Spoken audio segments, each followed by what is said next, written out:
She asked if I still trusted her. I let silence answer. The waiter had just poured the wine when she leaned forward, voice soft but deliberate. "Do you still trust me?" The candlelight caught her smile, too rehearsed to be real. Her fingers brushed mine lightly, testing. No ring tonight. She said it was at the jeweler's. It had been there for 3 weeks. I didn't answer. I just studied her face, the same one that used to light up when I came home late from work, now searching for reassurance like a child waiting for applause. "Of course you do," she said quickly before I could speak. "Right?" Her voice cracked halfway through. I smiled instead. "You ordered the salmon, right?" She blinked. "Yeah, why?" "Just making sure you get what you wanted." The silence that followed was heavier than any accusation. She reached for her phone, screen down as always. I raised my hand. "Check, please." Her head snapped up. "What?" "We just started. I'm done." Panic flickered in her voice. "Did I say something wrong?" I didn't answer. I just watched the reflection of the candlelight in my wine glass. When the bill came, I paid. She tried to speak, but the words fell apart before they reached me. "Where are you going?" she whispered. "Home." The look she gave me could have shattered glass. "So that's it? You're just walking out?" "Pretty much. No shouting, no scene. Just the sound of my chair sliding back and the soft click of my shoes across tile." She called my name once, then louder. I didn't turn. The waiter's eyes followed me to the door like he'd seen this before, the moment a man stops explaining himself. Outside, the night was warm. Her voice carried through the window, desperate, confused, still trying to control the narrative. I didn't hate her. I just stopped loving the version of her that appeared when she thought I wasn't watching. She wanted reassurance. I gave her silence. And silence, I've learned, says everything. Next morning, I woke to the sound of rain and her car pulling into the driveway. She hadn't come home last night. I didn't need to ask where she'd been. The front door opened cautiously, like she expected a storm and found calm instead. The kind of calm that makes guilt louder. "Hey," she called softly. "You're up early." "Couldn't sleep," I said, sipping coffee. She smiled weakly. "I brought croissants. Your favorite." "Appreciate it." She moved around the kitchen too carefully, like she was pretending not to shake. "I didn't mean to upset you last night," she said. "It was just a question." "Yeah," I replied. "Just a question." Then her phone buzzed. For once, she forgot to clear her notifications. A message preview lit up the screen. "Did he believe you?" Her hand froze midair. Our eyes met. She didn't even try to lie, just stood there, mouth half open, waiting for mercy that wasn't coming. I stood. "Coffee's cold," I said. She reached out, voice trembling. "Please." "It's not what it looks like." I didn't say it looked like anything. Her lip trembled. I could see it in her eyes. She'd finally realized I wasn't going to fight for her. "I can explain," she whispered. "You don't have to." Her phone buzzed again. "Tell him it was all in his head. You're good at playing innocent." I picked it up, set it face up on the counter.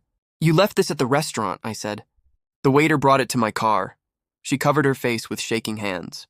"So, what now?" "Now?" I said calmly. "You eat your croissant." And I walked out. The message outside, rain hit harder.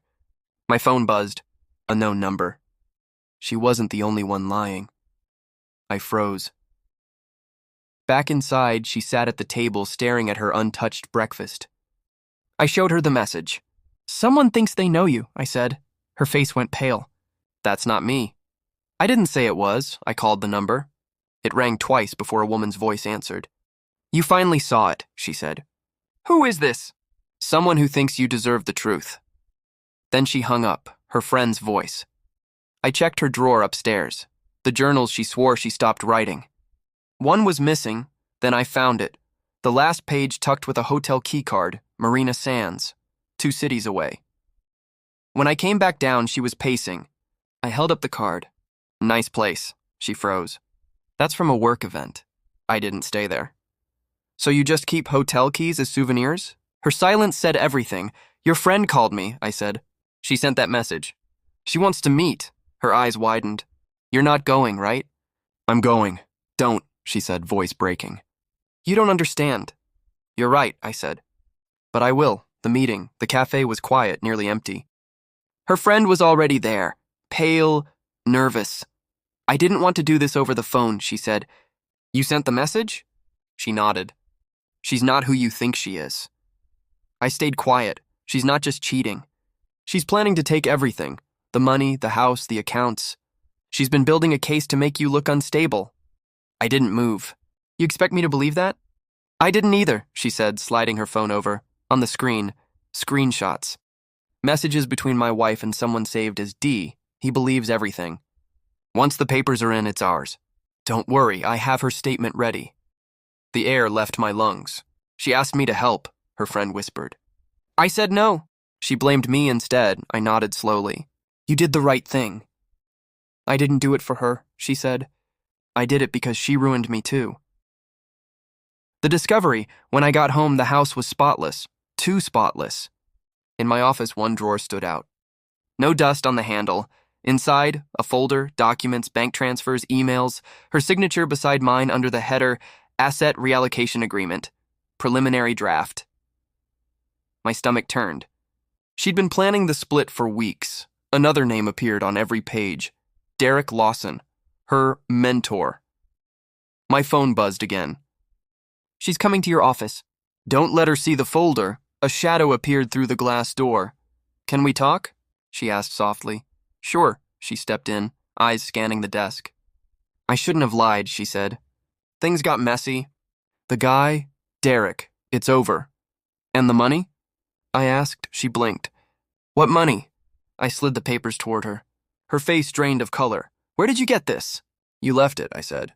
You're sloppy when you rush. It was Derek's idea, she whispered. He said you were planning to leave first. He showed me fake emails. I stared. And you believed him enough to steal from me. Tears filled her eyes. I just wanted protection. I showed her another email, one she'd written. He doesn't suspect anything yet. I'll have the signature soon, she covered her mouth. You weren't supposed to see that. But I did, I said. And he played you too. What do you mean? Your friend told me Derek already had a separate lawyer, one that didn't include your name. Her face went blank. You should pack a bag, I said. Where are you going? To a lawyer who doesn't lie for money. She grabbed my sleeve, crying. Please don't do this. We already did, I said. You broke it. I'm just cleaning up. The ending hours later, the news broke. Local consultant found dead in hotel parking garage. Derek Lawson. Inside the house, she screamed, a sound that didn't belong to words. When the police arrived, they found the flash drive in his car. My name on one of the files. They questioned us. I told the truth, all of it. That night, I packed a bag and left the house. She asked, where will you go? Somewhere quiet, I said.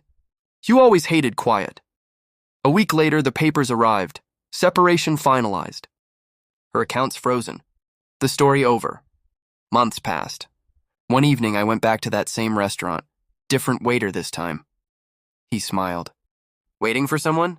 No, I said. Just me. I ordered her favorite dish. When the bill came, I smiled and said the same words that ended everything. Check, please. Would you have forgiven her? Because I didn't need closure.